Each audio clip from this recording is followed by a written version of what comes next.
2 பானைகளின் கதை.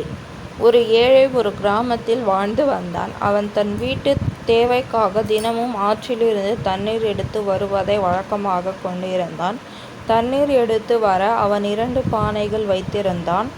அந்தப் பானைகளை ஒரு நீளமான கழியின் 2 முனைகளிலும் தொங்கவிட்டு கழியைத் தோளில் சுமந்து செல்வான். 2 பானைகளில் ஒன்றில் சிறிய ஓட்டை இருந்தது. அதனால் ஒவ்வொரு நாளும் வீட்டிற்கு வரும்பொழுது குறையுள்ள பானையில் பாதியளவு நீர் இருக்கும். குறையில்லாத பானைக்கு தன் திறமை பற்றி பெருமை.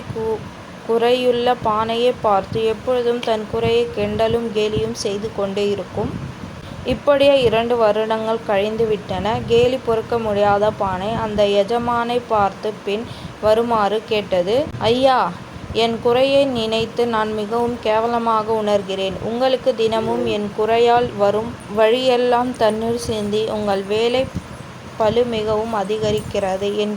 என் குறையை நீங்கள் தயவு கூர்ந்து சரி செய்யுங்களேன். அதன் எஜமானன் கூறினான். பானையே, நீ ஒன்று கவனித்தாயா? நாம் வரும் பாதையில் உன் பக்கம் இருக்கும் அழகான பூச்செடிகள் வரிசையை கவனித்தாயா? உன்னிடமிருந்து தண்ணீர் சிந்துவது எனக்கு முன்னமே தெரியும். அதனால்தான் வழி நெடுக பூச்செடி விதைகளை விதைத்து வைத்தேன். அவை நீ தினமும் சிந்திய நீரில் இன்று பெரிதாக வளர்ந்து எனக்கு தினமும் அழகான பூக்களை அளிக்கின்றன. அவற்றை வைத்து நான் வீட்டை அலங்கரிக்கின்றேன்.